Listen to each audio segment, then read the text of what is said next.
کیونکہ میرے بھی استاد ہیں اور میں تو چھوٹا سا اپنا سا ایک شاعر ہوں. بہرحال بڑے بڑے شاعروں کے استاد ہیں اللہ حجت الاسلام مولانا شمشاد احمد صاحب. خطابت کے علاوہ، خطابت تو خیر پوری دنیا جانتی ہے کہ یہ خطابت ہے ماشاءاللہ، اور پوری طبیعت ان کی ناشاد ہے. بہرحال طبیعت ناشاد ہونے کے بعد بھی شہید کے دربار میں حاضری کے لیے حاضر ہو گئے ہیں.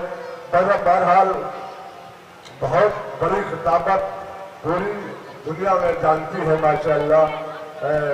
بڑے علماء دین میں نام ان کا آتا ہے. میں ان سے اجازت لیتے ہوئے ان کی من پسند کے جہاں بھی میں نظامت کرتا ہوں یا میں پڑھتا ہوں تو وہ کہتے ہیں چاہے کچھ بھی کرو مگر 2 شعر اس کلام کے ضرور پڑھ دو. تو انتخاب ہے دیکھیے آپ. مگر میں چاہتا ہوں یہ جو لوگ باہر کھڑے ہیں یا جو لوگ آگرہ میں مجلسیں کرنے آئے ہیں تو فرش ادا پہ آن کے بیٹھے. مجلسیں تو فرش ادا پہ ہو رہی ہے، باہر مجلسیں نہیں ہو رہی، مجلسیں اندر ہو رہی ہیں، پنڈال میں ہو رہی ہیں. تو میری گزارش ہے جو لوگ ادھر ادھر چل رہے ہیں کیونکہ علامہ شمشاد احمد صاحب قبلہ کوئی چھوٹا موٹا نام نہیں ہے، بہت بڑا نام ہے. لوگ پوچھ رہے تھے کہ مولانا کس وقت مجلس پڑھیں گے. اب میں ان سے پوچھ رہا ہوں وہ جو لوگ پوچھ رہے تھے وہ لوگ کہاں ہیں؟ وہ لوگ آ جائیں. جو لوگ معلوم کر رہے تھے مجھ سے مولانا شمشاد احمد صاحب قبلہ تشریف لا چکے ہیں. اب ان کے استقبال میں صرف 3 شعر پڑھوں گا، زیادہ شعر بھی نہیں پڑھ لے گا. کہ خوش اتنا گھر سے نبی بھائی یہ آپ بھی بہت پڑھ رہے تھے کہ خوش اتنا گھر سے نبی فاطمہ کے آئے ہیں. خوش اتنا گھر سے نبی فاطمہ کے آئے ہیں کہ جیسے دوسری معراج پا کے آئے ہیں. کہ جیسے دوسری معراج پا کے آئے ہیں. پھر ان کی نسل میں کوئی نہ کوئی مومن ہے. پھر ان کی نسل میں کوئی نہ کوئی مومن ہے جو علی کی تیز سے بچ بچا کے آئے ہیں. علی کی تیز سے جو بچ بچا کے آئے ہیں. لہو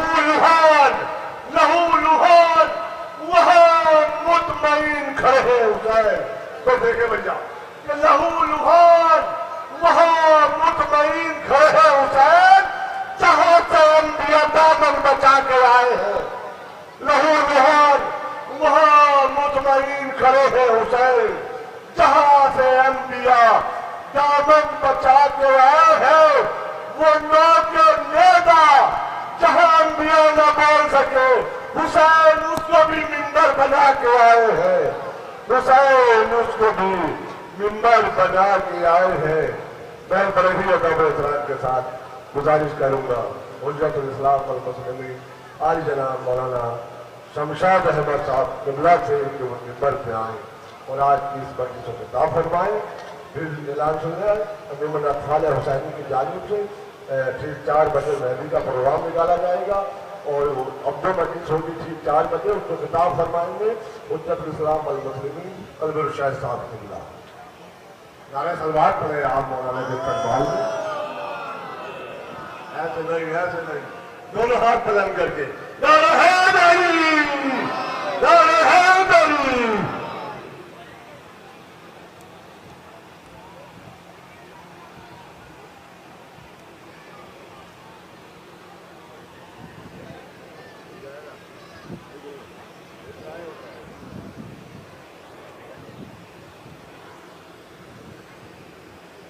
فاتحہ.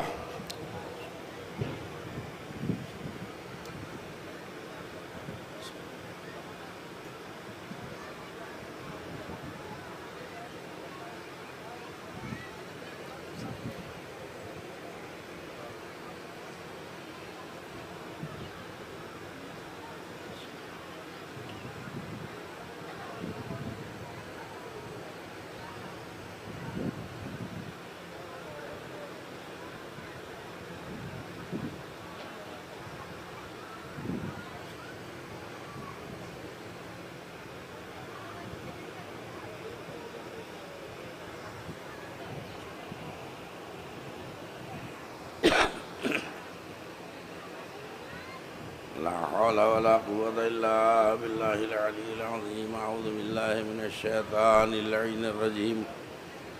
بسم بسم الله الرحمن الرحيم الحمد لله رب العالمين والعاقبة للمتقين والجنة للمطيعين والنار للعاصين والصلاة والسلام على أشرف الأنبياء والمرسلين مولانا وسيدنا أبي القاسم محمد وأهل بيته الطيبين الطاهرين المعصومين المظلومين ولعنة الله على أعدائهم وقتلتهم وغاصبي حقوقهم ومنكري فضائلهم من يومنا هذا إلى يوم الدين. أما بعد فقد قال الله تبارك وتعالى في كتابه المبين وهو أصدق الصادقين وقوله الحق. بسم الله الرحمن الرحيم. يا أيها الذين آمنوا اتقوا الله وابتغوا إليه الوسيلة. صلوات الله.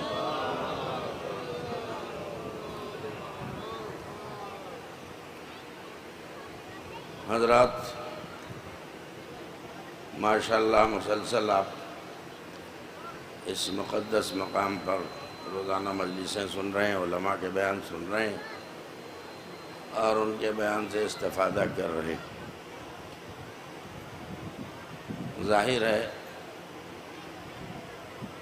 کہ ذکر اہل بیت ایک عظیم نعمت ہے، اور اہل بیت کون ہیں یہ ہمیں سوچنا چاہیے کہ اللہ نے ہمیں کیوں بھیجا اور اس دنیا میں اہل بیت کو کیوں بھیجا۔ اب آپ ایسے سناٹے میں بیٹھیں گے تو میں ممبر چھوڑ دوں گا، اس لیے کہ میں آرام سے بولتا ہوں، اطمینان سے بولتا ہوں، اور جو بات کی جاتی ہے معیاری ہے، غور کیجیے گا۔ تو ہمیں کون جواب دے گا کہ ہمیں کیوں بھیجا گیا؟ غور کریں آپ۔ اب دیکھیے دنیا کا ہر انسان ایسا ہے کہ اس کے سامنے 3 سوال قائم ہوتے ہیں: کہاں سے آیا، کیوں آیا، اور پھر کہاں جائے گا۔ تینوں سوالات کے جوابات آپ کو قرآن میں مل جائیں گے۔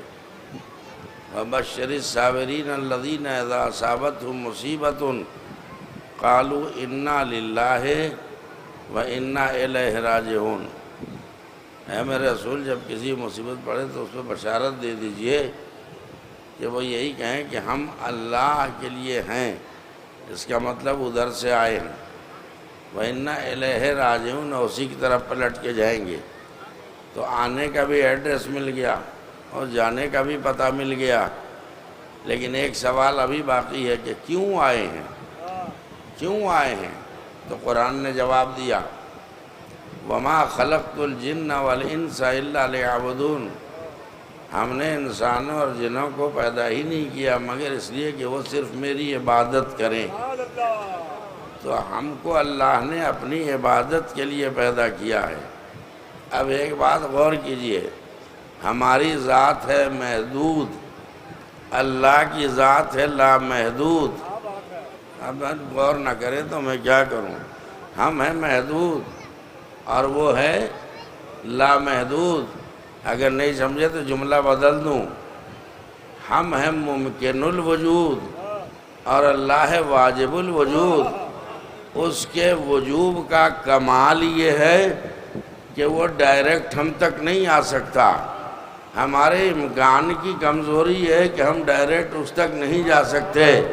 تو کیسے پتہ چلے گا کہ اس کی عبادت کیسے کی جائے گی؟ غور کریں آپ۔ بھائی آپ دیکھیے نا، قرآن نے کہا اقیموا الصلاۃ، نمازیں قائم کرو۔ تو کیسے قائم کرو؟ کوئی تو ہے تو جو بتائے۔ قرآن میں تو یہ لکھا ہے کہ نمازیں قائم کرو، نہیں دل لگ رہا کیا؟ نمازیں قائم کرو تو ٹھیک ہے، اللہ کا حکم ہے نماز قائم کرو، کریں گے تو کیسے کریں گے؟ اپنی مرضی سے کریں گے؟ غور کریں آپ، توجہ دیں۔ آتوا الزکوٰۃ، زکوٰۃ نکالو۔ تو قرآن میں زکوٰۃ کا ذکر ہے، نصاب زکوٰۃ کا کہاں ذکر ہے؟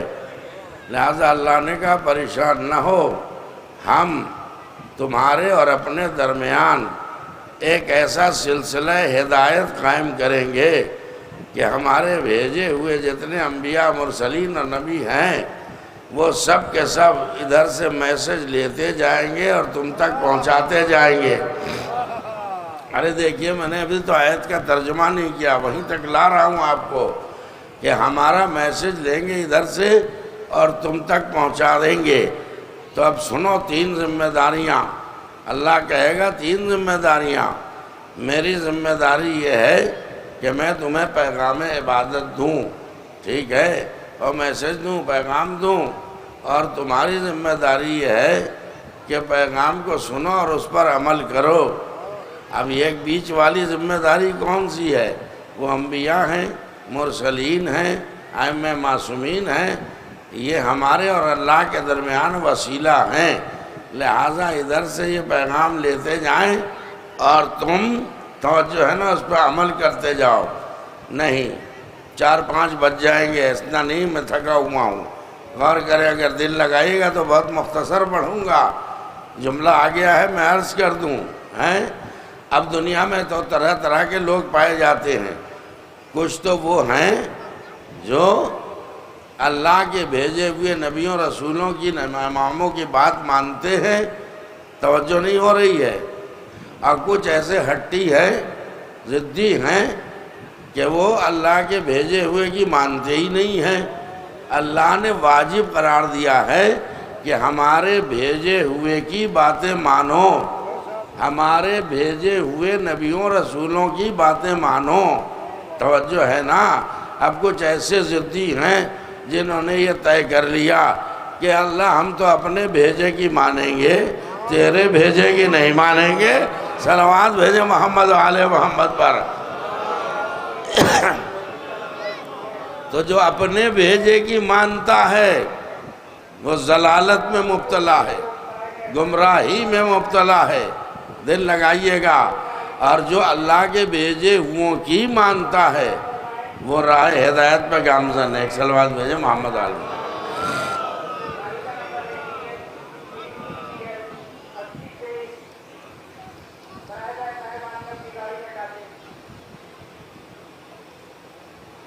ہو گیا اعلان؟ ایک ٹائم میں 2 مجلسیں کیسے ہوگا جی؟ چلیے اعلان ہو گیا، اب ہمیں بولنے دیجئے۔ تو میں نے کیا کہا؟ اللہ نے راہ ہدایت پر گامزن کرنے کے لیے، سلیقہ عبادت سکھانے کے لیے ہمارے درمیان کتنے نمائندے بھیجے؟ 1,24,000 انبیاء و مرسلین۔ دل نہیں لگ رہا کیا ہیں؟ اب ایک ذرا سا دکھتی نس پہ ہاتھ رکھ دوں، بھائی نظبل سنو، کم سے کم تم تو سنو، سنتے رہتے ہو ہیں؟ تو یہ بتائیے قرآن میں کہاں لکھا ہے 1,24,000 انبیاء آئے؟ نہیں، اگر غلط بولوں تو ممبر سے کھینچ کے نیچے اتار لیجئے۔ یہ قرآن میں کہاں لکھا ہے؟ اب ہر مسلمان کہتا ہے، چاہے کسی مسلک کا ہو، کسی مذہب کا ہو، وہ یہی کہتا ہے کہ 1,24,000 انبیاء آئے۔ آخری نبی ہمارے نبی سے پہلے 1,23,999 نبی آئے۔ تو میں کہوں گا قرآن میں کہاں لکھا ہے؟ اگر لکھا ہے تو دکھاؤ، نام بتاؤ۔ کیا نہیں، نام تو نہیں بتائیں گے، مگر جو عدد ہے تو بھئی عدد ہی دکھا دو۔ سو رہے ہیں کیا؟ قرآن میں عدد دکھا دو، کہاں لکھا ہے کہ 1,23,999 نبی آئے؟ تو ہر مسلمان کہے گا، ارے آپ کیسی بات کر رہے ہیں، یہ تو دیکھیے ہمارے نبی نے بتایا ہے۔ نبی نے بتایا ہے، قرآن میں تو لکھا نہیں۔ کہ ہاں قرآن میں نہیں لکھا، لیکن نبی نے بتایا کہ ہم سے پہلے 1,23,999 نبی آئے، تو ہم کیوں نہیں مانیں گے؟ تو میں کہوں گا اب تو مانو گے، قرآن کافی نہیں ہے۔ صلوات پڑھیں محمد و آل محمد پر۔ ہیں؟ تو قرآن کو کافی کیوں کہتے ہو؟ اس کا مطلب یہ ہے کہ وہ بات بھی حق ہے جو قرآن میں ہے، وہ بات بھی حق ہے جو نبی کی زبان پہ ہے۔ دل لگائیے۔ تو اب میں کہوں گا یہ کہاں کا انصاف ہے بھائی؟ نبی نے اتنی بڑی تعداد وسیلے کی بتا دی، جو ہمیں سلیقہ عبادت سکھانے کے لیے، راہ ہدایت دکھانے کے لیے بھیجے گئے، آپ سو کے نہ سنیے کتنی بڑی تعداد، 1,23,999 نبی آئے، ہر مسلمان نے مان لیا کہ ہاں نبی نے کہا ہے، تو نبی سے پہلے 1,23,999 نبی آئے، تو میں کہوں گا یہ کہاں کا انصاف ہے؟ نبی نے ہادیوں کی اتنی بڑی تعداد بتا دی، توجہ ہے نا، 1,23,999 کی تعداد بتائی، تم نے سر جھکا کے مان لیا، اور اسی نبی نے اپنے بات کے لیے کہہ دیا 12 امام آئیں گے تو نہیں مانتے۔ صلوات پڑھیں محمد و آل محمد پر۔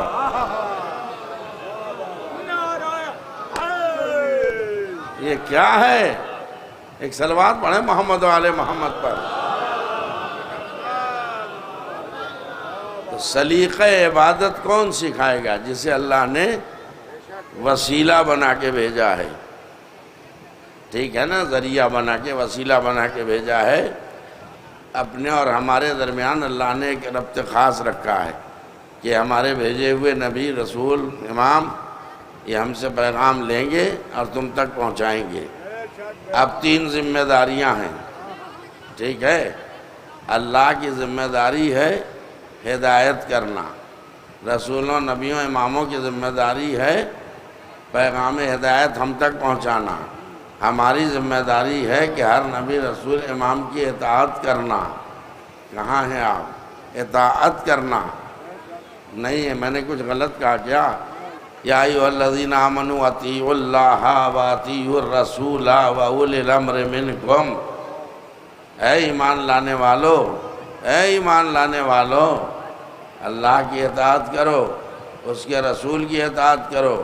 یہ نہ سمجھو کہ اطاعت کی ذمہ داری ختم ہو گئی، رسول کے بعد اولی الامر کی اطاعت کرو۔ صلوات پڑھیں محمد و آل محمد پر۔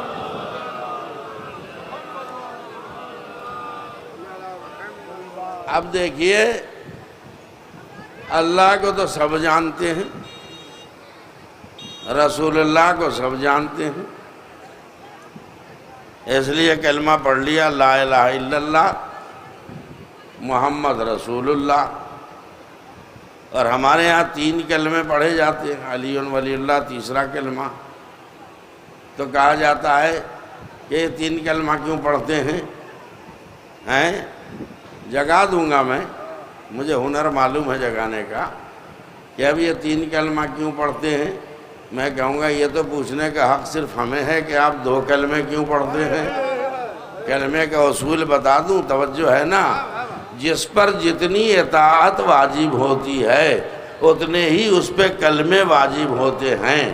تو اللہ پر کسی کی اطاعت تو واجب نہیں ہے، لہذا اللہ کسی کا کلمہ نہیں پڑھے گا، اور ہمارے پیغمبر پر صرف اللہ کی اطاعت واجب ہے، ایک عدد اطاعت واجب ہے۔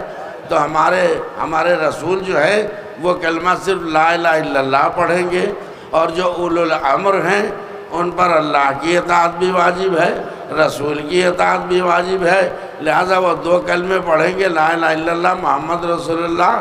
تو میں کہوں گا کہ اہل ایمان پر کتنی اطاعتیں واجب ہیں؟ یا ایھا الذین آمنوا اطیعوا اللہ واطیعوا الرسول واولی الامر منکم۔ تو جب 3 اطاعتیں واجب ہیں تو کلمے 2 کیوں رہ گئے؟ صلوات پڑھیں محمد و آل محمد پر۔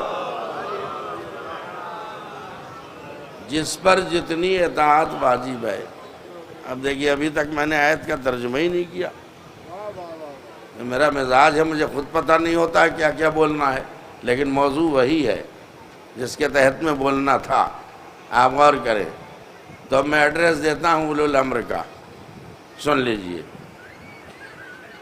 اولو الامر کو کہاں لوگ جانتے ہیں؟ اللہ کو جانتے ہیں، رسول اللہ کو جانتے ہیں۔ اولو الامر کے لیے جب سوال کیجئے اولو الامر کسے کہتے ہیں، تو کہتے ہیں اولو الامر جو حاکم وقت ہو۔ یہ لیجئے، جو جس دیش کا حاکم ہے وہ وہاں کا اولو الامر ہے۔ تو میں کہوں گا کہ ٹھیک ہے، علی والا کلمہ نہیں پڑھ رہے ہو تو جسے اولو الامر مان رہے ہو 3 نمبر پہ اس کا کلمہ پڑھو نا۔ ارے کہاں ہے آپ؟ صلوات پڑھیں محمد و آل محمد پر۔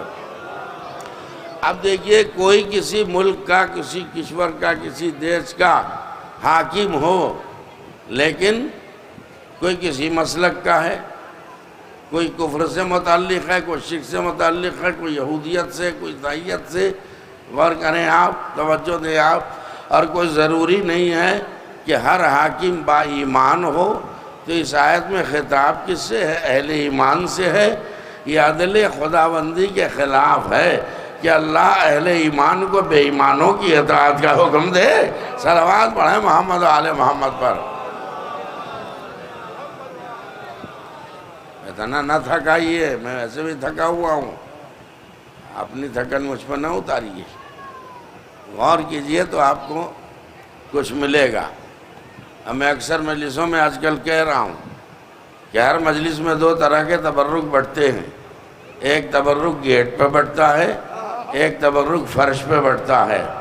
ارے کہاں ہیں آپ؟ اب وہ گیٹ والا تبرک تو کوئی لے کے چلا جاتا ہے، کوئی بھی لے کے چلا جاتا ہے، لیکن یہ فرش والا تبرک سب کو نہیں ملتا ہے، اسی کو ملتا ہے جس میں ظرف میں صلاحیت ہوتی ہے۔ صلوات پڑھیں محمد و آل محمد پر۔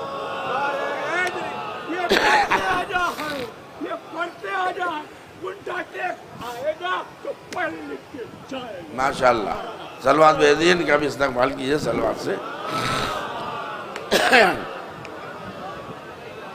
اب دیکھیے فرش عزا انہوں نے کہا نا، یہ نعمت آپ کو کس نے دی ہے؟ شہزادی زینب نے دی ہے۔ تو خالی کھڑے کھڑے ادھر ادھر بیڑی سگریٹ پینا، اس سے کیا فائدہ؟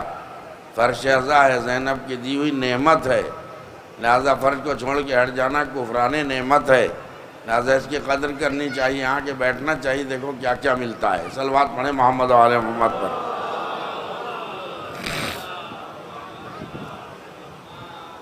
اب میں جلدی سے کہہ دوں، توجہ دیں آپ، کہ جو لوگ امر کو نہیں پہچانتے وہ اولو الامر کو کیا پہچانیں گے؟ نہیں توجہ ہو رہی ہے۔ اب شرط ہے، اگر امر کو سمجھنا ہے تو اولو الامر کو پہچاننا ہے تو امر کو سمجھو، اگر امر ہی سمجھ میں نہ آیا تو اولو الامر کو کیسے سمجھو گے؟ دیکھیے گوشہ نکل گیا ہے تو میں پورا کر رہا ہوں، اور کیجئے آپ۔ اب دیکھتے دیکھتے چند مہینوں کے بعد رجب اور شعبان، اس کے بعد رمضان کا مہینہ آئے گا۔ شب قدر کون سی رات کو کہتے ہیں؟ غور کریں آپ، شب قدر جو ہے کس رات کو کہتے ہیں؟ پڑھیے قرآن، بسم اللہ الرحمن الرحیم۔ اب پورا سورہ قدر میں پڑھوں گا، مجھے نتیجہ دینا، ایک لفظ لا رہا ہوں میں۔ بسم اللہ الرحمن الرحیم۔ انا انزلناہ فی لیلۃ القدر وما ادراک ما لیلۃ القدر لیلۃ القدر خیر من الف شہر تنزل الملائکۃ والروح فیہا باذن ربہم من کل امر۔ ابھی بھی چپ ہیں آپ کہاں ہیں؟ غور کریں آپ، یہ شب قدر ہے، تم کیا جانو کہ شب قدر کیا ہے؟ یہ وہ رات ہے جو 1000 مہینوں سے افضل ہے۔ یا اللہ کیوں؟ کہ اس لیے اس رات میں ہم نے قرآن نازل کیا، اور فرشتے جاتے ہیں، کون کون؟ جبریل امین جاتے ہیں، کچھ فرشتے جاتے ہیں، کیا خالی ہاتھ آتے ہیں؟ تنزل الملائکۃ والروح فیہا باذن ربہم من کل امر۔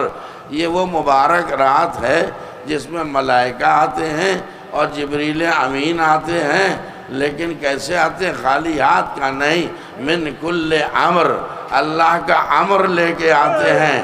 تو اب بھی نہیں سمجھے؟ ارے جو فرشتے لے کے شب قدر میں آتے ہیں اسے امر کہا جاتا ہے، جس کی دہلیز پہ لاتے ہیں اسے صاحب الامر کہا جاتا ہے۔ صلوات پڑھے محمد۔ ایسا نہیں ہے کہ فرشتوں کا آنا جانا بند ہو گیا، تو کوئی تو اولو الامر ہے جس کے پاس امر لے کے آتے ہیں۔ اب کیسے جگاؤں میں؟ بھائی نظیم تم تو شاعر ہو، سن لو۔ بے قراری بھی ہے، قرار بھی ہے، ہائے کیا چیز انتظار بھی ہے۔ اور کریں آپ، بے قراری بھی ہے، قرار بھی ہے، ہائے کیا چیز انتظار بھی ہے۔ اب میں قراری الہ آباد میں ہے، مشہور بستی ہے، بڑے بڑے علماء کی بستی ہے، وہاں ایک بار طالب علمی کے دور میں مجلس پڑھنے گیا تھا۔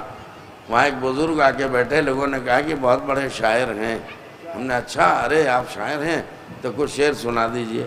انہوں نے نہیں، پہلے آپ سنا دیجئے۔ تو میں نے یہی سنا دیا، بے قراری بھی ہے، قرار بھی ہے، ہائے کیا چیز انتظار بھی ہے، کہ اب اسی ردیف قافیے میں مجھ سے بھی سنیے۔ اب دیکھیے کیا بات انہوں نے کہی، سمجھنا چاہیے۔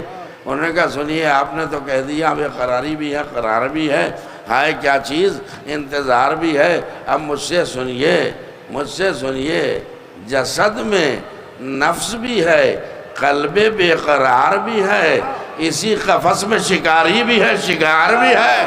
صلوات پڑھے محمد آل محمد پر۔ تو وہ شکاری شکار سے کون بچائے گا؟ اولو الامر کی ہدایت بچائے گی۔ ایک صلوات پڑھیے تو میں بات آگے بڑھاؤں۔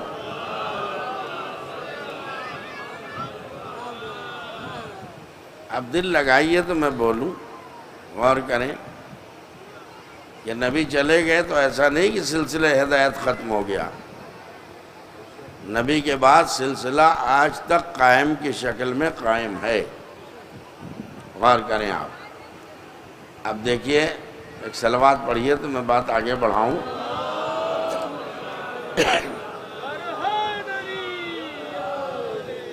اب سنیے، اب ترجمہ کر رہا ہوں۔ اتنی دیر تو میں نے ترجمہ بھی نہیں کیا اس آیت کا۔ اللہ کہہ کیا رہا ہے؟ یا ایھا الذین آمنوا اتقوا اللہ، اسی کو عنوان کلام بنایا، لیکن بول تو عنوان پہ رہا ہوں میں، لیکن ترجمے کی نوبت اب آئی ہے۔ یا ایھا الذین آمنوا اتقوا اللہ وابتغوا الیہ الوسیلہ، اے ایمان لانے والو، ایمان تو لا چکے، اب تقوی الہی اختیار کرو۔ اچھل کود کروں کیا؟ اب تقوی الہی اختیار کرو۔ تو ٹھیک ہے، پہلی ذمہ داری ایمان لانے کی لا چکے۔ اللہ نے کہا یا ایھا الذین آمنوا، تو کیا ایمان لانا کافی ہے؟ کہ نہیں، اتقوا اللہ، تقوی الہی اختیار کرو۔ اب تقوی کا مطلب کیا ہے؟ تقوی جو ہے، تقوی، تقیہ، یہ سب سمجھے نا کیا ہے؟ تقوی کا مطلب کیا ہے؟ کس سے ڈرنا ہے؟ اللہ کے عذاب سے ڈرنا ہے۔ اللہ کے عذاب سے ڈرنے کا مطلب ہے واجبات کو ادا کرو، محرمات سے دامن بچاؤ، واجب ادا کرو، حرام باتوں سے دور رہو۔ تو یہ بھی ہم نے کر دیا۔ یا اللہ کیا زندگی کامیاب ہو گئی؟ کیا نجات مل جائے گی؟ کہ نہیں، تیسری ذمہ داری بھی ہے۔ آپ غور کریں، ایک ذمہ داری ایمان لانے کی لائے، اس کے بعد اب تقوی اختیار کرو، یعنی اللہ کے عذاب سے ڈرو۔ پھر بھی تمہاری نجات کی گارنٹی نہیں ہے۔ یا اللہ کیوں؟ کہ تیسری ذمہ داری بھی ہے، وابتغوا الیہ الوسیلہ، اللہ تک پہنچنے کے لیے کہ وسیلہ تلاش کرو، کوئی وسیلہ تلاش کرو۔ تو خالی ایمان لانا وسیلہ اگر ہوتا تو اللہ کیوں کہتا وابتغوا الیہ الوسیلہ؟ خالی نماز روزہ کرنا وسیلہ ہوتا تو اللہ کیوں کہتا وابتغوا الیہ الوسیلہ؟ تیسری ذمہ داری وابتغوا الیہ الوسیلہ۔ اب عالم اسلام کا ایک بڑا طبقہ اپنی ہٹ دھرمی پہ جمع ہوا ہے اور کہہ رہا ہے ہم نہیں مانتے، ہم تو وسیلہ نہیں مانتے ہیں۔ یہ وسیلہ کیا ہوتا ہے؟ ہمیں جو لینا اللہ سے ڈائریکٹ لیں گے، جو مانگنا اللہ سے ڈائریکٹ مانگیں گے، وسیلے کی ضرورت کیا ہے؟ اب اس پہ ایک جملہ کہا کرتا ہوں، یہاں بھی کہہ دوں کہ کہاں تو جاگ جائیں آپ کہ ارے بے بختو، بدبختو، بے شرمو، کیا کہہ رہے ہو کہ ہم اللہ سے جو لینا چاہیں گے ڈائریکٹ لیں گے، وسیلے کی ضرورت نہیں ہے؟ ارے کمال، تم صبح کی چائے مانگتے ہو تو بیوی سے مانگتے ہو؟ صلوات پڑھیں محمد و آل محمد پر۔ چائے اللہ سے ڈائریکٹ کیوں نہیں لے لیتے؟ صلوات پڑھیں محمد و آل محمد پر۔ لیکن چلو ٹھیک ہے، نہیں مانتے ہو نہ مانو، منوانا ہماری ذمہ داری نہیں ہے، بتانا ذمہ داری ہے۔ دیکھیے پھر آیت پڑھوں گا، میں قرآن سے ہٹ کے بات نہیں کرتا۔ اللہ کا خطاب ہے نبی سے، لست علیہم بمسیطر، لست علیہم بمسیطر، اے میرے رسول، میں نے آپ کو لوگوں پر مسلط نہیں کیا ہے۔ توجہ نہیں دیا آپ نے؟ مسلط نہیں کیا کا مطلب کیا ہے؟ یعنی آپ کی ذمہ داری بتانا ہے، منوانا نہیں ہے۔ کہاں ہیں آپ؟ آپ کی ذمہ داری ہے بتانا، آپ کی ذمہ داری منوانا نہیں ہے۔ تو جب نبی کی ذمہ داری منوانا نہیں ہے، بتانا ہے، تو ہم زبردستی کیوں منوائیں گے کہ وسیلہ مانو؟ اگر تم نہیں مانتے ہو تو ہمیں شکوہ بھی نہیں ہے، پھر سے آیت پڑھ رہا ہوں، یا ایھا الذین آمنوا اتقوا اللہ وابتغوا الیہ الوسیلہ، اے ایمان لانے والوں، ایمان تو لا چکے، تقوی الہی اختیار کرو۔ تقوی الہی اگر اختیار کر لیا، تیسری ذمہ داری ہے وابتغوا الیہ الوسیلہ، اللہ کا قرب معنوی حاصل کرنے کے لیے کوئی وسیلہ تلاش کرو۔ اور آپ کہتے ہیں کہ وسیلہ ہم نہیں مانتے، تو ہمیں کوئی شکوہ بھی نہیں ہے، ہم منوانا بھی نہیں جانتے، ہم منوانا بھی نہیں چاہتے، اس لیے کہ اس آیت میں خطاب ہے اہل ایمان سے۔ اللہ دعوت وسیلہ اہل ایمان کو دے رہا ہے، بے ایمانوں کو نہیں دے رہا ہے۔ صلوات پڑھیں محمد و آل محمد پر۔ یہ صلوات مجلس پڑھوانے والی ہی نہیں ہے۔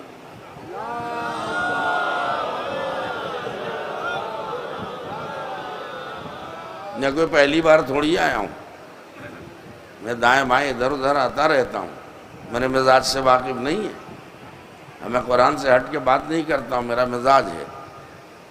توجہ دیں، بہت سے لوگ کہتے ہیں اگر فضائل اہل بیت میں حدیث پڑھیے، چھوڑیے یہ تو حدیث شریف ضعیف ہو سکتی ہے، یہ حدیث شریف ضعیف ہو سکتی ہے، تو مجھے بتانا ہے کہ ٹھیک ہے، میں نے بھی نیم بدل دیا اپنا، اب جو پڑھوں گا قرآن شریف سے پڑھوں گا، تاکہ تم سمجھ جاؤ کہ حدیث شریف تو ضعیف ہو سکتی ہے، قرآن شریف کبھی ضعیف نہیں ہو سکتا۔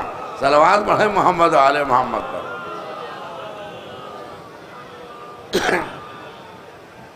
پیچھے والے ریسٹ لے رہے ہیں، ساتھ دیجئے، خطابت اور سماعت کی ذہنی ہم آہنگی ضروری ہے۔ اب وسیلہ کون ہے دیکھیے۔ اب ایک بات بتائیے، جناب آدم نے کئی سال تک توبہ کی یا نہیں کی؟ بول دوں بھائی نصیب تھکانا نہیں ہے، ٹائم بتائیے کئے بجے ممبر چھوڑنا ہے؟ نہیں تو یہ سنی نہ رہے، اگر سنیں گے تو سناؤں گا میں، غور کریں۔ جناب آدم، ارے آپ سب آدمی ہیں بھائی، آدم کی بات نہیں سنیں گے۔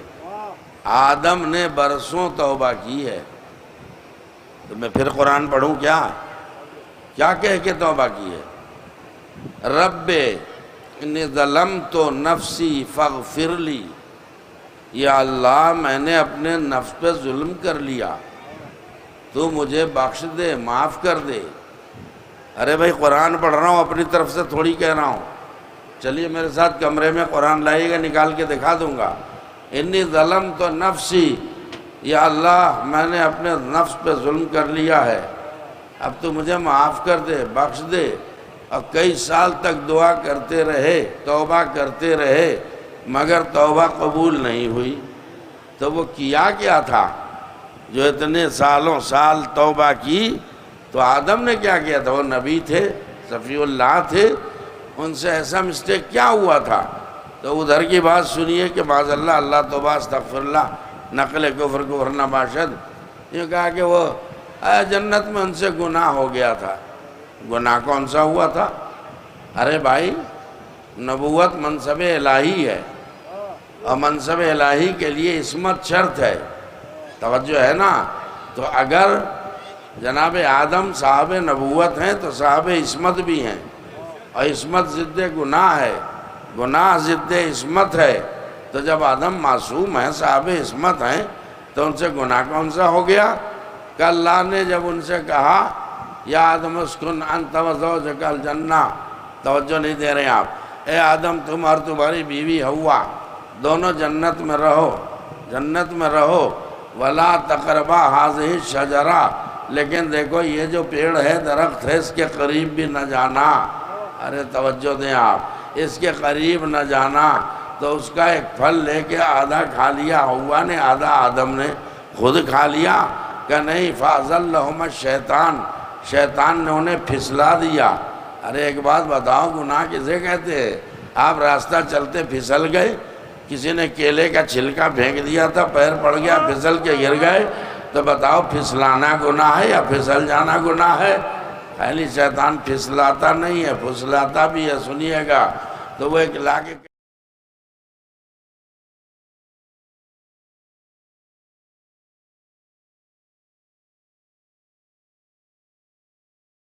آپ کہاں ہیں؟ توجہ دیں آپ۔ تو ہوا کیا؟ آدم سے گناہ نہیں ہوا تھا۔ اگر آدم وہ پھل نہ کھاتے، ہوا نہ کھاتی، توجہ ہے نا، تو اللہ جنت خالی کرنے کو نہ کہتا، لیکن بہتر یہ تھا کہ نہ کھاتے۔ اب وہی لفظ بولوں میں، اولا یہ تھا کہ وہ نہ کھاتے، لیکن کھا لیا، چونکہ جھوٹ بولا تھا شیطان کہ اس کا نہیں ہے، دوسرے پیڑ کا ہے، اور کھا لیا تو جنت ہاتھ سے نکل گئی۔ غور کریں آپ، تو یہ گناہ نہیں ہے، یہ ترک اولا ہے۔ سو گئے کیا؟ یہ ترک اولا ہے۔ فضائل اہل بیت سن کے چپ بیٹھے رہنا بھی ترک اولا ہے۔ میں کچھ کہنے جا رہا ہوں، آدم سے گناہ جنت میں نہیں ہوا، ترک اولا ہوا، اور جنت ہاتھ سے نکل گئی۔ چلیے کچھ دنوں کے لیے نکل گئی، لیکن جنت ہاتھ سے نکل گئی۔ تو لمحے فکریہ دے رہا ہوں کہ سوچو، ارے جس سے ترک اولا ہو جائے اس سے جنت ہاتھ سے نکل جائے، اور جہاں ترک مولا ہو جائے وہاں جنت کا انتظار۔ صلوات پڑھیں محمد وآل محمد۔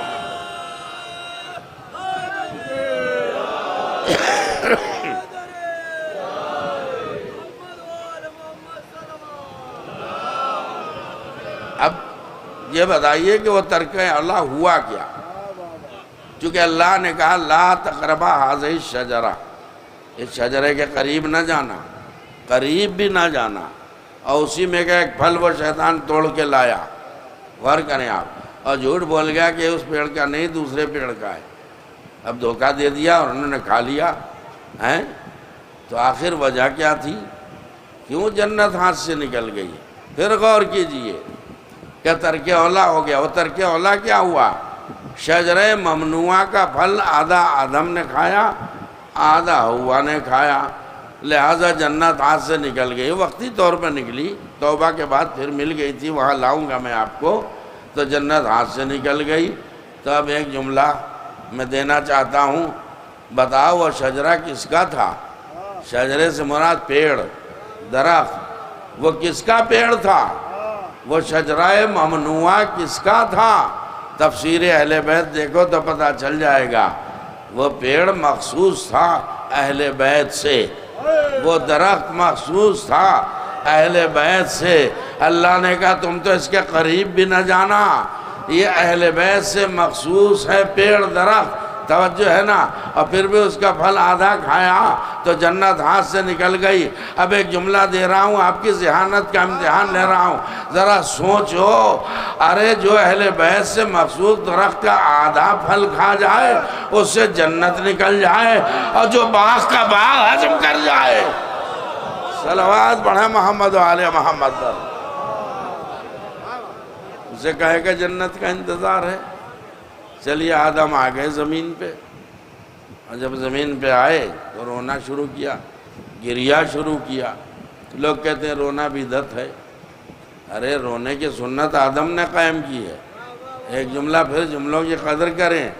آدم کی تاریخ پڑھو، ساری عمر روتے رہے، وہ توبہ کرتے رہے، روتے رہے۔ تو رونا، توجہ دیں، رونا سیرت آدم ہے، رونا سیرت آدم ہے۔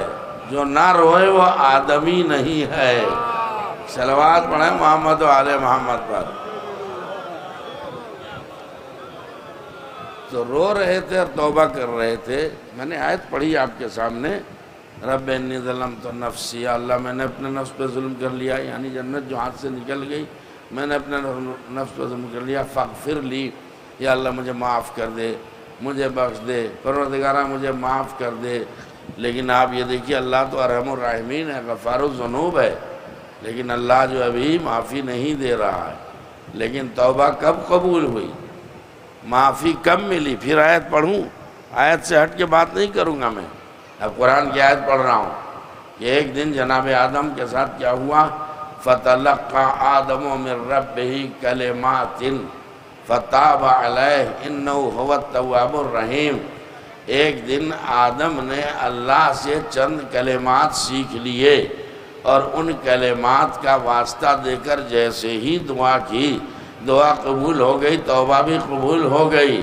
تو اب ہم اپنی تفسیر کی بات نہیں کریں گے۔ علامہ جلال الدین سیوطی مذہب اہل سنت کے بہت بڑے مفسر قرآن، انہوں نے کیا لکھا کہ کلمات سے مراد کیا ہے؟ کیا کلمات سے مراد وہی کلمات ہیں جن کی تعلیم کبھی اللہ نے آدم کو دی تھی۔ غور کرے، وَعَلَّمَ آدَمَ الْأَسْمَاءَ كُلَّهَا، اللہ نے آدم کو تمام اسماء کی تعلیم دی۔ تو یہاں کلمات سے مراد وہی اسماء ہیں، اسماء اسم کی جمع ہے یعنی نام۔ وہ نام کون سے تھے جن کی تعلیم دی تھی اللہ نے آدم کو؟ کب دی تھی؟ غور کریں آپ، جب آدم کو تعلیم دی تھی اس وقت محمد و آل محمد عالم انوار میں تھے۔ دل لگائیے گا، اللہ نے تعلیم دی تھی کن ناموں کی؟ پیغمبر اسلام کا نام، علی مرتضیٰ کا نام، فاطمہ زہرا کا نام، حسن مجتبیٰ کا نام، حسین شہید کربلا کا نام۔ انہی ناموں کو کلمات کہا گیا۔ ارے حوالہ دے رہا ہوں پھر بھی آپ ہل نہیں رہے۔ غور کریں آپ، کیا اب انہوں نے لکھا کہ کلمات سے مراد اسماء پنجتن پاک ہیں؟ تو جیسے ہی آدم نے سوال کیا اپنی توبہ کے لیے، اللہم انی اسألک بحق محمد وانت المحمود وبحق علی وانت العلیٰ وبحق فاطمۃ وانت فاطر السماوات والارض بحق الحسن وانت المحسن بحق الحسین وانت قدیم الاحسان۔ جیسے ہی پنجتن کا حوالہ دے کے وسیلہ بنا کے، توجہ نہیں دے رہے ہیں آپ، جیسے ہی وسیلہ بنا کے پنجتن کو آدم نے توبہ کی، فتاب علیہ، اسی وقت توبہ قبول ہو گئی، اسی وقت دعا قبول ہو گئی۔ تو سوچو، جب بغیر آل محمد کے وسیلے کے نہ آدم کی توبہ قبول ہوئی نہ دعا قبول ہوئی، تو ہماری توبہ ہماری دعا کیسے قبول ہو سکتی ہے؟ صلوات پڑھے محمد و آل محمد۔ چلیے، صبح سے آپ مجلسیں کر رہے ہیں تو ظاہر تھکن تو ہو جاتی ہے۔ اب میں نہیں چاہتا کہ تھکن اتاریں آپ میرے اوپر اور آپ کو زیادہ تھکاؤں، لیکن ذکر اہل بیت تھکن اتارنے کے لیے ہوتا ہے، تھکن بڑھانے کے لیے نہیں ہوتا ہے۔ صلوات پڑھیں محمد و آل محمد پر۔ میں ایڈریس دے رہا ہوں وسیلے کا، اپنے موضوع کے دائرے میں کون ہے وسیلہ؟ وَابْتَغُوا إِلَيْهِ الْوَسِيلَہ، کون ہے وسیلہ؟ ہیں؟ دل لگائیے۔ آپ یہاں فرش عزا پہ آ کے بیٹھ گئے، بغیر وسیلے کے آ گئے کیا؟ کوئی 2 ویلر سے، 3 ویلر سے، 4 ویلر سے، کوئی بس سے، ٹرین سے، پلین سے، کسی نہ کسی وسیلے سے آئے ہیں۔ تو جب دنیا کے کسی گوشے میں بغیر وسیلے کے نہیں پہنچتے تو آخرت میں بغیر وسیلے کے کیسے پہنچ جائیں گے؟ لہذا ہمیں تلاش کرنا چاہیے وسیلہ کون ہے جو آخرت تک ہمیں پہنچائیں گے۔ غور کریں آپ، دل لگائیے۔ اب چلیے، بیان آپ سنتے رہتے ہیں، ایک جملہ دے دوں۔ اب جناب آدم کا ذکر تھا، اب جناب نوح کا ذرا سا ذکر کر دوں، بہت لمبی چوڑی مجلس نہ ہو۔ اس سے پہچانیے کہ وسیلوں کی بھی قسمیں ہیں، کہیں نبوت، کہیں رسالت، کہیں امامت۔ اب نبوت اور امامت کا فرق پہچان لیجئے۔ وسیلہ تو وہ بھی ہے، وسیلہ یہ بھی ہے، فرق پہچان لیجئے۔ جناب نوح تبلیغ کر رہے تھے، اللہ کا میسج پہنچا رہے تھے، اللہ کا پیغام پہنچا رہے تھے، لوگوں کو سلیقہ زندگی، اصول بندگی سکھا رہے تھے، لیکن نتیجہ کیا ہوا؟ غور کریں آپ، انہیں پاگل کہا گیا، دیوانہ کہا گیا، اور اس کے بعد پتھر برسائے گئے۔ ارے آپ پہچانے نا پتھر برسانے والوں کا دھرم کیا ہے؟ صلوات پڑھے محمد۔ یہ پتھراؤ کہاں سے ملا ہے؟ غور کیجئے، دل لگائیے۔ پتھر مارے جاتے، ایک دن تو اتنے پتھر مارے گئے کہ جناب نوح پتھروں کے ڈھیر میں چھپ گئے۔ اللہ ارحم الراحمین ہے، وہ اپنے بندوں پر ان کے ماں باپ سے زیادہ مہربان ہے۔ اللہ نے جبریل کو حکم دیا، جبریل میرے نبی کو اتنے پتھر مارے گئے کہ پتھر میں چھپ گیا، جلدی جاؤ، تم اپنے پر مارتے رہنا، پتھر ہٹتے رہیں گے۔ غور کریں، یا اللہ اور کیا کرنا ہے کہ جہاں جہاں زخم ہے نوح کے بدن پر، جہاں جہاں زخم ہے اس پہ اپنے پر جو ہے اس سے ذرا مل دینا، زخم ٹھیک ہوتا چلا جائے گا۔ تو آپ اب بھی نہ سمجھے جبریل کو حکم ہے کہ پروں سے مالش کرنا اور زخم ٹھیک ہوتا جائے گا، پر کو مس کرنا زخم ٹھیک ہوتا جائے گا۔ تو اب پہچانو، نبوت بھی ایک وسیلہ ہے، امامت بھی، دونوں کا فرق پہچانو۔ توجہ ہے نا کہ ارے جس کے زخم کو جبریل کے پروں سے شفا مل جائے اسے نبی کہتے ہیں، اور جو فطر اس کو بالوں پر عطا کر دے اسے امام کہتے ہیں۔ صلوات پڑھیں محمد آل محمد۔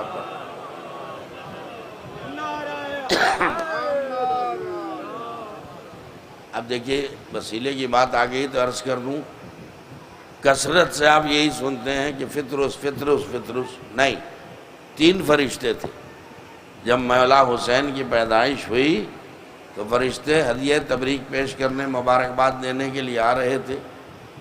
غور کریں، 3 فرشتوں نے آواز دی، جبریل کیا قیامت آ گئی؟ کہا نہیں۔ کہاں جا رہے ہو؟ کہ نبی کے ہاں چھوٹا نواسا پیدا ہوا ہے، ہم مبارکباد کو جا رہے ہیں۔ ارے ہمیں بھی لے چلو، ہمیں بھی لے چلو۔ وہ 3 فرشتے کون تھے؟ دردائل، سلسائل اور جناب فطرس۔ تینوں فرشتوں کو لے جا کے نبی کے در پہ جبریل کھڑے ہو گئے، اللہ کے رسول ہم سب مبارکباد کو آئے ہیں، اور یہ 3 وہ لوگ ہیں جن کے بالوں پر نہیں ہیں، لہٰذا انہیں دعا کر دیجیے اللہ بالوں پر دے دے۔ تو نبی نے کہا کہ ٹھیک ہے، دردائل اور سلسائل کو میدان میں بٹھا دو۔ بٹھا دیا۔ نبی گھر کے اندر گئے، گہوارے سے شہزادے حسین کو لے کے آئے، اور یہاں بھی دیکھیے وسیلہ بنا رہے ہیں نبی، کمال ہے۔ اب یہ تاریخی حقیقت ہے، کیا کہوں؟ اللہم انی اسألک بحق ھذا ابن الحسین، یا اللہ میں اپنے لال حسین کا تجھے واسطہ دے کے دعا کرتا ہوں کہ ان دونوں کو بالوں پر دے دے، ان دونوں کو بالوں پر دے۔ فوراً بالوں پر اگائے، دردائل کو بھی مل گئے، سلسائل کو بھی۔ اب فطرس کھڑا ہے کہ مجھے کیا حکم ہوگا؟ جبریل نے کہا یا رسول اللہ اب یہ فطرس کو بالوں پر کیسے ملیں گے؟ کہ حسین تو میری گود میں ہے۔ سنیے نسبت سے عظمت ہوتی ہے کہ حسین تو میری گود میں، اب ایک کام کرو، چلے جاؤ اندر، حسین کا گہوارہ تو موجود ہے، گہوارے سے مس کرو، بالوں پر مل جائیں گے۔ اس نے اپنے کو گہوارے سے ٹچ کیا، بالوں پر مل گئے۔ صلوات بھیجے محمد و آل محمد پر۔ تو یہاں بھی نبی نے ہمیں ایک درس دیا کہ تم جن وسیلوں سے محبت کرتے ہو اگر وہ تمہیں نہ ملیں تو جو چیز ان کی طرف منسوب ہو اس سے استفادہ کر لینا۔ تو حسین نبی کی گود میں ہے، گہوارہ خالی ہے، اور گہوارے کی نسبت حسین کی طرف سے ہے، لہذا بالوں پر مل گئے۔ تو یہ بتاؤ کہ اگر فطرس کو حسین کے خالی گہوارے سے بالوں پر مل سکتے ہیں تو کیا علی اصغر کے خالی گہوارے سے ہمیں سیم و زر نہیں مل سکتے ہیں؟ صلوات پڑھیں محمد و آل محمد۔ تو بہرحال وسیلے کی معرفت ضروری ہے۔ مائک صحیح نہیں ٹھیک کر، صلوات پڑھیے۔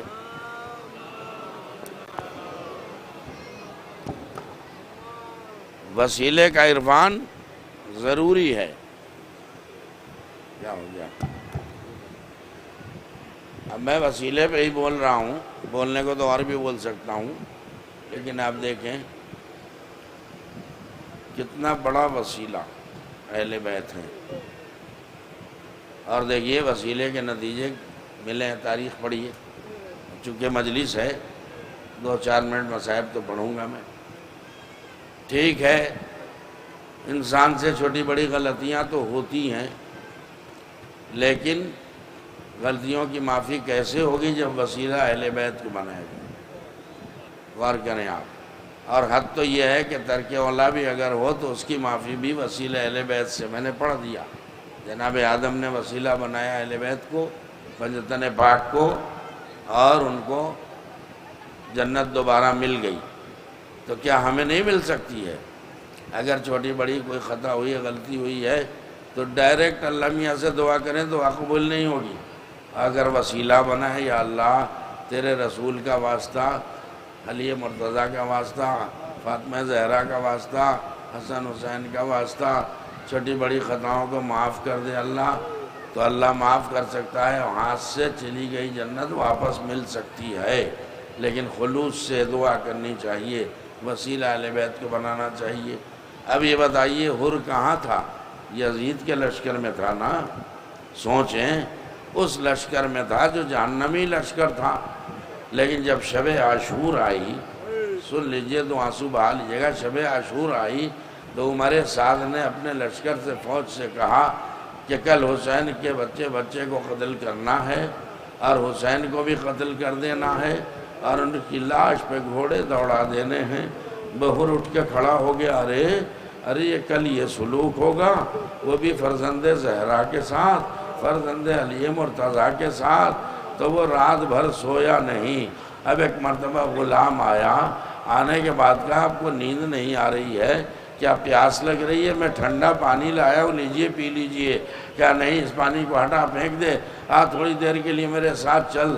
حسین کے خیموں کے قریب آیا، خیموں سے آواز آ رہی تھی، اللہ تاش اللہ تاش، ہائے پیاس ہائے پیاس۔ کیا دیکھ رہا حسین کے چھوٹے چھوٹے بچے پیاسے ہیں، مجھے کیوں پانی پلا رہا ہے؟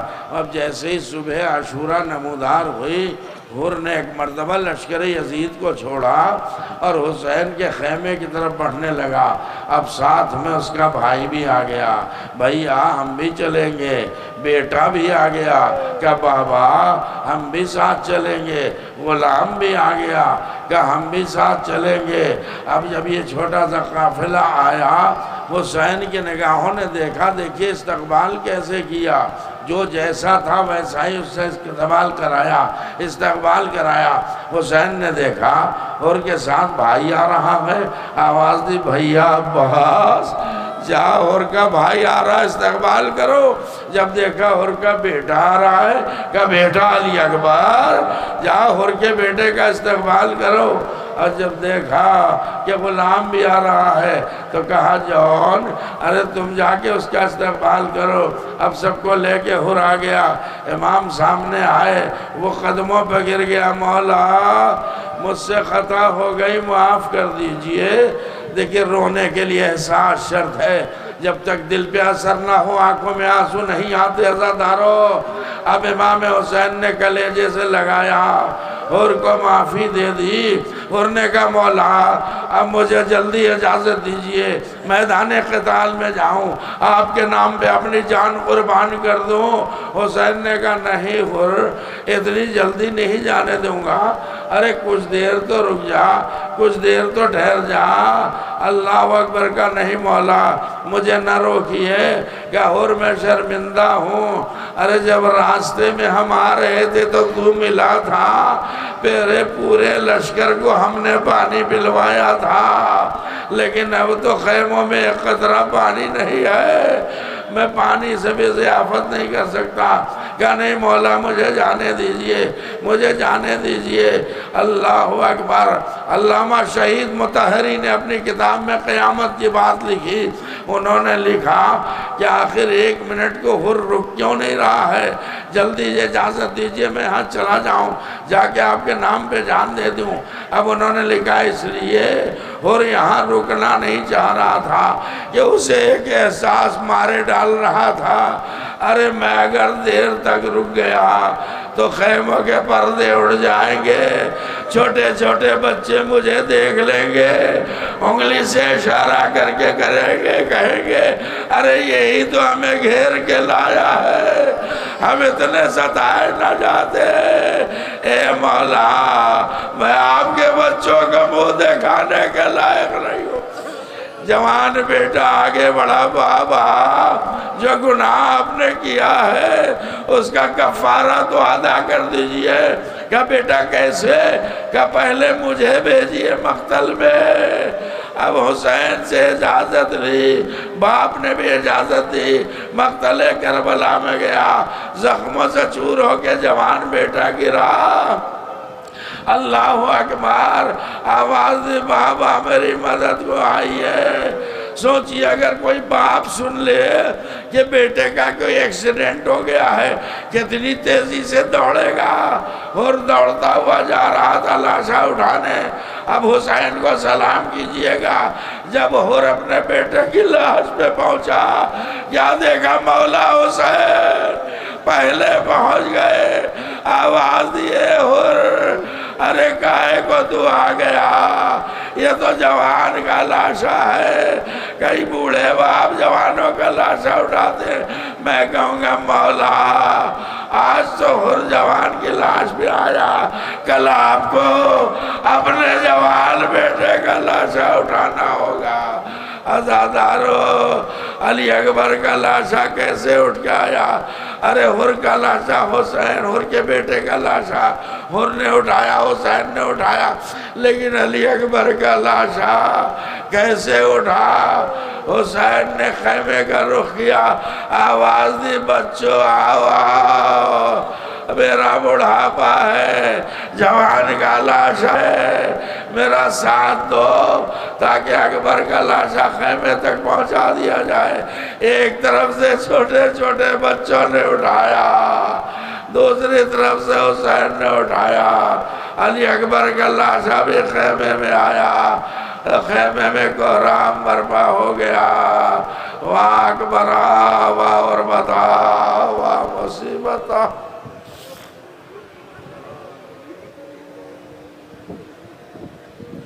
سيعلم الذين ظلموا أي منقلب ينقلبون ألا لعنة الله على القوم الظالمين. پروردگار واسطہ دیا محمد و آل محمد علیہ السلام کا دنیا میں جہاں جہاں مومنین مومنات آباد ہوں ان سب کے جان و مال و عزت و آبرو کی حفاظت فرما. بارالعام میں جو پریشان ان کی پریشانیوں کو دور فرما. جو مقروض ان کا قرض ادا فرما. جو بے روزگار انہیں روزی عطا فرما. جو بے عمل انہیں اعمال صالحہ کی توفیق عطا فرما. جو مشتاق حج و زیارات انہیں زیارات سے مشرف فرما. جو بیمار انہیں شفاء کامل صحت عاجل عطا فرما. بہرحال ہمارے درمیان سے جو مومنین و مومنات گزر چکے ان کی مغفرت فرما. پروردگارہ ہمارے قلیل اعمال کو قبول فرما، کثیر خطاؤں کو معاف فرما. یا اللہ تمام مزارات مشرفہ مقامات مقدسہ کی حفاظت فرما. پروردگارہ ہمارے امام زمانہ علیہ السلام کے ظہور میں تعجیل فرما. ہم سب کو ان کے جانثاروں میں شامل فرما.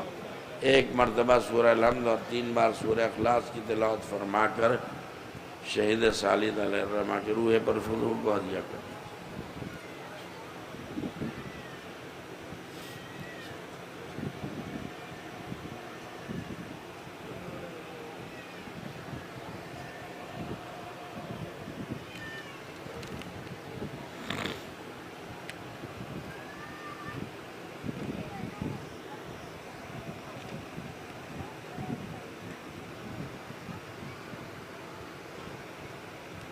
زحمت اور ہے ایک بار سورہ الحمد 3 بار سورہ اخلاص پڑھ کر مشتاق حسین ابن تفضل حسین رحمت حسین ابن احمد حسین کی روح پر فتوح کو اشال کر دیجیے.